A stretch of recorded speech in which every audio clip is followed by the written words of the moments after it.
Good morning. എല്ലാവർക്കും ഒരിക്കൽ കൂടി ക്ലാസ് വീഡിയോയിലേക്ക് നമസ്കാരം. ഇന്ന് നമ്മളുടെ UK പാർലമെന്റ് വിസിറ്റ് ചെയ്യുന്ന വീഡിയോയുമായിട്ടാണ്. നമ്മുടെ മുന്നിലുള്ളത് ബിഗ് ബെന്നും ലണ്ടൻ ഐയുമാണ്. അതിനോട് ചേർന്നുള്ള ബിൽഡിംഗ് തന്നെയാണ് UK പാർലമെന്റ് വെസ്റ്റ് മിനിസ്ട്രി എന്നറിയപ്പെടുന്ന ഹോൾ. നൂറ്റാണ്ടുകൾക്ക് മുമ്പ് പണിതുയർത്തിയ ഈ മഹാമന്ദിരം ഒരു പാലസായിരുന്നു ആദ്യകാലത്ത്. പിന്നീട് പാർലമെന്റായി പരിഗണിക്കാനുണ്ടായത്. ഇതിന്റെ ഉള്ളിലെ കാഴ്ചകൾ നിങ്ങളെ കാണിക്കാനാണ് ഇന്ന് ഈ വീഡിയോ ചെയ്യുന്നത്. ബിഗ് ബെന്നാണ് നമ്മുടെ മുന്നിലുള്ളത്. അതിന്റെ മുന്നിൽ കാണുന്ന ലണ്ടൻ ഐയും അതിനോട് ചേർന്നുള്ള ഷോപ്പിംഗ് കോംപ്ലക്സും ഒക്കെ ഇതിനകത്ത് കാണുന്നുണ്ട്. പാർലമെന്റിന്റെ ഒരു സൈഡാണ് ഇത്. ഇതുവഴിയാണ് എൻട്രൻസ് ഉള്ളത്. ഇത് അതിന്റെ ഫ്രണ്ടിലത്തെ ഏറ്റവും ഉയർന്ന ഗോപുരമാണ്. രാജകൊട്ടാരമായിരുന്നല്ലോ ഒരു കാലത്ത്. അതുകൊണ്ട് തന്നെ രാജകീയ പ്രൗഢിയും ഈ ബിൽഡിങ്ങിനെ കാണാൻ സാധിക്കും. ആദ്യത്തെ ചെക്കിംഗ് കഴിഞ്ഞ് നമ്മൾ ഉള്ളിലേക്ക് കയറുകയാണ്. ഇനി നമ്മുടെ ഫുൾ ബോഡി സ്ക്രീൻ ചെക്കിംഗ് ഉണ്ട്. ഏതാണ്ട് എയർപോർട്ടിലെ മാതൃകയിലാണ് ഇവിടുത്തെ ചെക്കിങ്ങുകളൊക്കെ തന്നെ. ആദ്യം പാസ് കാണിച്ച് ഇറങ്ങി വരുന്നവരാണ് കാണുന്നത്. ഞാനും അതുവഴി ഇറങ്ങി വന്ന് ഫുൾ ബോഡി ചെക്കിങ്ങിന് വേണ്ടി അകത്തേക്ക് നീങ്ങുകയാണ്.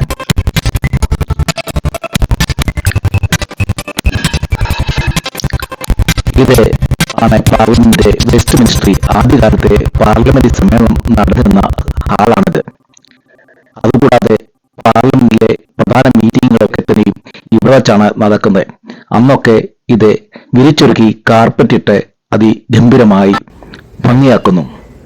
എല്ലാവർക്കും നമസ്കാരം. ഞാനിപ്പോൾ നിൽക്കുന്നത് UK പാർലമെൻറ്റിൻ്റെ അകത്താണ്. നമ്മുടെ മലയാളിയായ സോജൻ ജോസഫ് ഈ വർഷമാണ് ആദ്യമായി ഒരു മലയാളി ഈ പാർലമെൻറ്റിലെത്തിയത്. ഇന്ന് ഞാൻ ഈ പാർലമെൻറ്റ് വിസിറ്റ് ചെയ്യാനായിട്ട് പോവുകയാണ്. അതിൻ്റെ കാഴ്ചകളാണ് നിങ്ങളെ കാണിക്കുന്നത്. UK പാർലമെൻറ്റിൻ്റെ അകത്തെ എല്ലാ കാഴ്ചകളും നിങ്ങളെ കാണിക്കണമെന്നാണ് ആഗ്രഹിക്കുന്നത്. എന്നാൽ ചില സ്ഥലങ്ങളിൽ ക്യാമറ അലൗഡ് അല്ലാത്തതുകൊണ്ട് അത് കാണിക്കാൻ പറ്റിയല്ല. എങ്കിലും അതിൻ്റെ എവിടെയൊക്കെ പ്രവേശനം അനുവദിച്ചിട്ടുണ്ടോ അവിടെ നിന്നുള്ള വീഡിയോകൾ നിങ്ങളെ ഞാൻ കാണിക്കുന്നതായിരിക്കും. വെസ്റ്റ് മിനിസ്റ്ററുടെ ഉള്ളിലേക്ക് കയറിയാൽ ആദ്യം നമ്മളെ ആകർഷമാക്കുന്നത്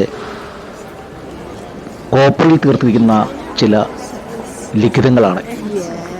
പഴയകാലത്തെ രാജാക്കന്മാരുടെ ചരിത്രങ്ങളെ ഓർമ്മിക്കുകയും അവരുടെ സ്മരണകളെ പുതുക്കുന്നതിനും വേണ്ടി ഫ്ലോറിൽ തീർത്തിരിക്കുന്ന ചില ലിഖിതങ്ങളും അവിടെയുണ്ട്. ഇതിനോട് ചേർന്ന് തന്നെ ഒരു കഫ്റ്റേരിയയും ഒരു ഷോപ്പിംഗ് ചെയ്യാനുള്ള ചെറിയ കടയുമുണ്ട്.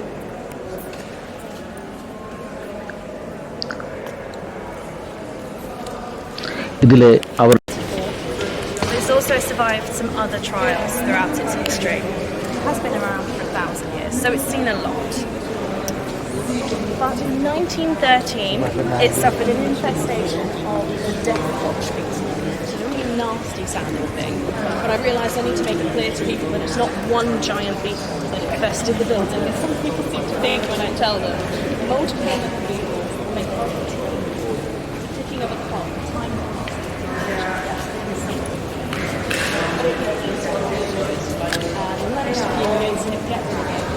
Constantly on the watch, just making sure it's not coming back. So as well as the Blitz in the 1950s, this one did suffer some damage. So the window that's in the back there, stained glass, that is new because that window got blown out completely. And there is some kind of charred fire damage on the roof of the back where it was set on fire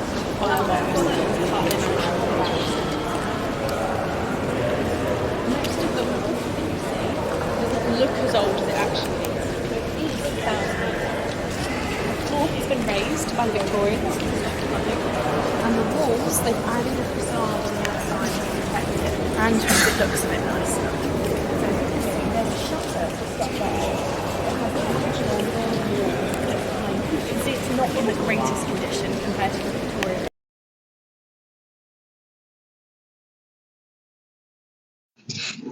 നമ്മൾ കേട്ടത് ഇതുവരെ അവരുടെ വിശദീകരണങ്ങളായിരുന്നു. Parliament main ഹാളിലേക്ക് കയറി കഴിഞ്ഞ് കഴിഞ്ഞാൽ പിന്നെ headphone വെച്ചാണ് സംസാരിക്കുന്നത്. അതുകൊണ്ട് തന്നെ നിങ്ങൾക്ക് ഒന്നും കേൾക്കുവാൻ സാധിക്കില്ല ഹെഡ്ഫോൺ ഇല്ലാതെ. പാർലമെന്റ് മെയിൻ ഹാളിലേക്ക് ഞങ്ങളിപ്പോൾ കയറുവാൻ പോവുകയാണ്. അതിനു മുമ്പായി 2-3 കൊറിഡോറുകളുണ്ട്. അതൊക്കെയും ഓരോരുത്തരുടെയും പേരിലും അതിവിശിഷ്ടമായ കലാരൂപങ്ങൾ കൊണ്ടും ചിത്രങ്ങൾ കൊണ്ടും ക്രമീകരിച്ചിരിക്കുന്നു. ഇത്ര മഹത്തായ ഒരു ബിൽഡിംഗ് നൂറ്റാണ്ടുകൾക്ക് മുമ്പ് പണിയാൻ ഉണ്ടായ സാഹചര്യവും അവരുടെ കാര്യങ്ങളുമൊക്കെയാണ് വിശദീകരിക്കുന്നത്. ഓരോ സ്ഥലങ്ങളിലും ഓരോ ഭരണകർത്താക്കളുടെ സ്തൂപങ്ങളും അവരുടെ രാജ്ഞിമാരുടെ ചിത്രങ്ങളും ഉണ്ടായിരിക്കുന്നു.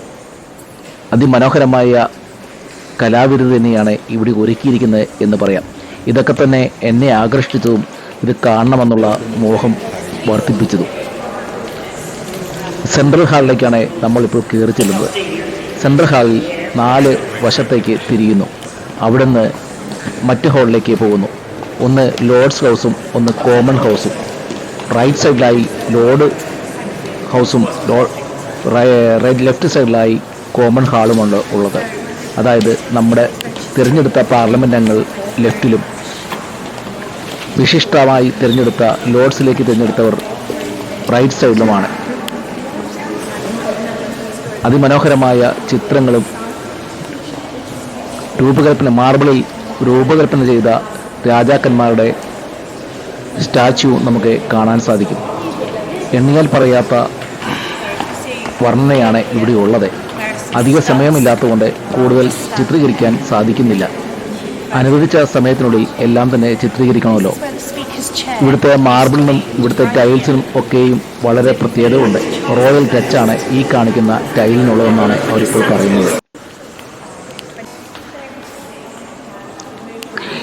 ഈ ഹാളിന് അപ്പുറത്തേക്കുള്ള യാതൊരുവിധ റൂമുകളുടെയും വീഡിയോകൾ ചിത്രീകരിക്കാൻ നമുക്ക് നേരിട്ട് സാധിക്കത്തില്ല. എന്നാൽ അതൊക്കെ കാണുവാനും റോയൽ പാലസ് പാർലമെന്റ് ഭാഗത്തെ ഇരിപ്പിടങ്ങളും ഒക്കെയും കാണുവാൻ നമുക്ക് സാധിക്കും. വിക്ടോറിയ ഹാളും മാർഗരറ്റ് താച്ചർ ഹാളും പാർലമെന്റിന്റെ സെക്രട്ടേറിയറ്റും അങ്ങനെയുള്ള എല്ലാ കാര്യങ്ങളും നമുക്ക് ഇവിടെ കാണാൻ സാധിക്കും. UK എന്ന് പറഞ്ഞാൽ 4 രാജ്യങ്ങൾ കൂടിച്ചേരുന്നതാണല്ലോ. ഗ്രേറ്റ് ബ്രിട്ടനും നോർത്തേൺ അയർലൻഡും സ്കോട്ട്ലാൻഡും വെയിൽസും ചേരുന്നതാണ്. അതുകൊണ്ട് തന്നെ സെൻട്രൽ ഹാള് 4 വശങ്ങളിലേക്കായിട്ട് അവയെ ഓർമ്മപ്പെടുത്തി തിരിച്ചിരിക്കുന്നു. ഈ ക്ലോക്ക് കാണുന്ന സ്ഥലമാണ് സെൻട്രൽ ഹാളിലേക്കുള്ള എൻട്രൻസ്. ഈ ഹെഡ്ഫോൺ വെച്ചിരിക്കുന്നതുകൊണ്ടാണ് ഞാൻ അവർ പറയുന്നതൊക്കെയും കേൾക്കുന്നത്. ഹെഡ്ഫോൺ ഇല്ലാതെ നമുക്കിവിടെ പറയുന്നതൊന്നും കേൾക്കാൻ സാധിക്കത്തില്ല.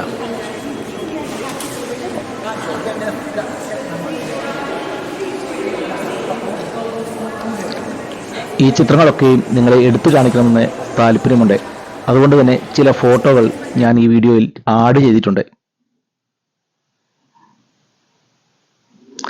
എന്നെ കൂടാതെ 100 കണക്കിന് വിദേശികളും ഇവിടെ ഇന്നത്തെ ടൂറിൽ വന്നിട്ടുണ്ട്.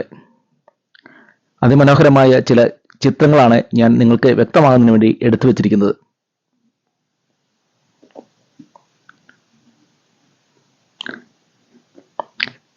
കലയെന്ന് പറഞ്ഞാൽ അത് ആസ്വദിക്കുവാനും അത് ചെയ്യുന്നവരെ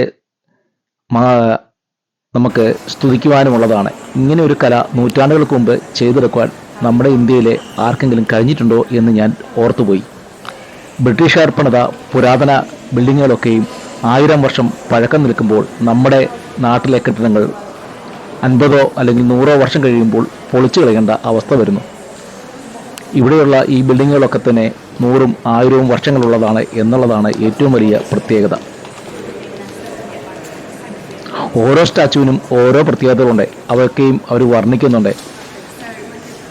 കൂടുതൽ വിവരങ്ങൾ അറിയാൻ UK പാർലമെന്റ് വെബ്സൈറ്റിൽ കയറി കഴിഞ്ഞാൽ നിങ്ങൾക്ക് കാണുവാൻ സാധിക്കും.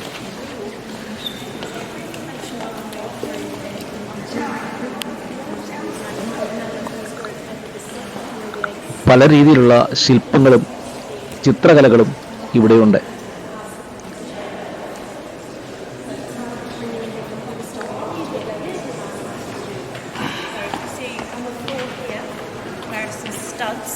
രാജകീയ മുദ്രകളാണ് ഈ ടൈലിൽ എന്ന് അവർ വ്യക്തമായി പറയുന്നു. This is where the speaker's chair king എഡ്വേർഡിന്റെ ചിത്രങ്ങളും ഇവിടെ കൊടുത്തിരിക്കുന്നു.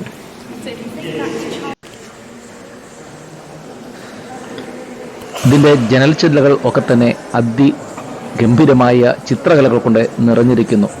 മൾട്ടി കളർ ആയതിനെ തന്നെ ആകർഷണീയമാണ് ഇതിന്റെ ചിത്രങ്ങളൊക്കെയും കാണുന്നത്. മേൽക്കൂര കണ്ടു നോക്കൂ, മേൽക്കൂരയുടെ ഡിസൈൻ അതിഗംഭീരമായിരിക്കുന്നു. ഇത് ഇവിടുത്തെ ഷോപ്പിംഗ് ചെയ്യാനുള്ള വസ്തുക്കളാണ്. ഇനി നമ്മളുള്ളത് ഷോപ്പിംഗ് ഏരിയയിലേക്കാണ്. ആദ്യമേ കയറി ചെല്ലുമ്പോൾ കാണുന്നത് ഷാമ്പയിൻ നിറച്ച കുപ്പികളും മറ്റ് പാത്രങ്ങളും ഇരിക്കുന്നതാണ്. UK മദ്യങ്ങൾ സുലഭമായി ലഭിക്കുന്നതും അവയ്ക്ക് നിയന്ത്രണമില്ലാത്തതുകൊണ്ട് എവിടെ ചെന്നാലും മദ്യക്കുപ്പികൾ ഏറ്റവും മുന്നിൽ കാണും. ഇവിടെ നിന്ന് ഇതൊക്കെ വാങ്ങിക്കാൻ സാധിക്കും എന്നുള്ളതാണ് ഏറ്റവും വലിയ പ്രത്യേകത. നമുക്ക് ഓൺലൈനായി ലോകത്തിൻ്റെ ഏത് ഭാഗത്ത് നിന്ന് വേണേലും മേടിക്കാൻ സാധിക്കും. ഷാമ്പയിൻ്റെ ബോട്ടിലോ അല്ലെങ്കിൽ പാത്രങ്ങളോ ഇവിടുത്തെ ഏത് വസ്തുക്കളുമാകട്ടെ ഓൺലൈനിൽ കയറിയാൽ ഇതൊക്കെ കിട്ടും. വെൽക്കം ടു പാർലമെൻറ്റ് നമ്മൾ ആദ്യം കണ്ട ഹോളിൻ്റെ ചിത്രമാണ് ഇപ്പോൾ കാണിക്കുന്നത്. ഷോപ്പിംഗ് ചെയ്യാനുള്ള വസ്തുവകകൾ ഇവിടെയുണ്ട്. അതിൽ നിന്ന് ചിലതൊക്കെയും നോക്കുന്നവരെയാണ് നാം കാണുന്നത്. ഞാനും അതിൻ്റെ കൂട്ടത്തിൽ ഒരു ഓർമ്മയ്ക്കായി ഒരു ഫ്ലാസ്ക് ഇവിടുന്ന് വാങ്ങിയുണ്ടായി. ഇതാണ് പാർലമെൻറ്റ്. 420 പേർക്ക് മാത്രം ഇരിക്കാവുന്ന ഒരു ചെറിയ ഹോളാണ് ഇവിടെ ഉള്ളത്. എന്നാൽ 600 ചില്ലുവാനും MP ഈ സ്ഥലത്തേക്ക് തിരഞ്ഞെടുക്കുന്നു എന്നുള്ളൊരു പ്രത്യേകത കൂടിയുണ്ട്. പാർലമെൻറ്റ് റൈറ്റ് സൈഡിൽ ഉള്ള ഇരിപ്പിടങ്ങൾ റെഡിലും ഗ്രീൻ നിറത്തിലുള്ളത് കോമൺ ഹാളിലുമാണ് അറേഞ്ച് ചെയ്തിരിക്കുന്നത്. പല രീതിയിലുള്ള ടൂറുകൾ വിശദീകരിക്കുന്ന ബോർഡുകളും നമുക്ക് കാണാൻ സാധിക്കും. ഈ ബിൽഡിങ്ങിൻ്റെ ഓരോ ഭിത്തിയും അതിവിശിഷ്ടമായ കലാ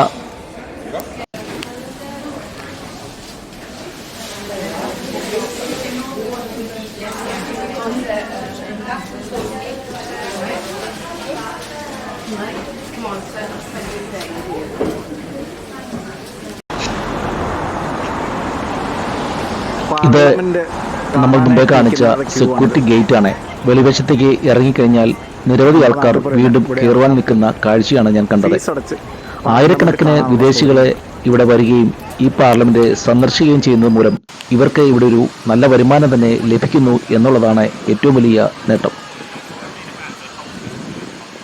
പാർലമെന്റ് ഹൗസിന്റെ മുന്നിലുള്ള പാർക്കാണിത്. അതിൻ്റെ മുന്നിൽ നിന്ന് നോക്കിയാൽ നമുക്ക് കാണാൻ പറ്റും അവരുടെ ഉയർന്ന ടവറും അതിൻ്റെ കൊടിയും വെച്ചിരിക്കുന്നത്.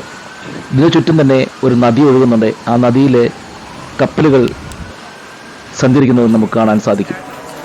അതിമനോഹരമായ ഈ സ്ഥലങ്ങൾ കാണുവാൻ ലണ്ടനിലെ മെയിൻ സ്ഥലമായ London eye, London abbey, London bridge അങ്ങനെ തുടങ്ങിയ സ്ഥലങ്ങളിലേക്ക് വന്നു കഴിഞ്ഞാൽ ഇതെല്ലാം അടുത്ത് തന്നെയാണ്.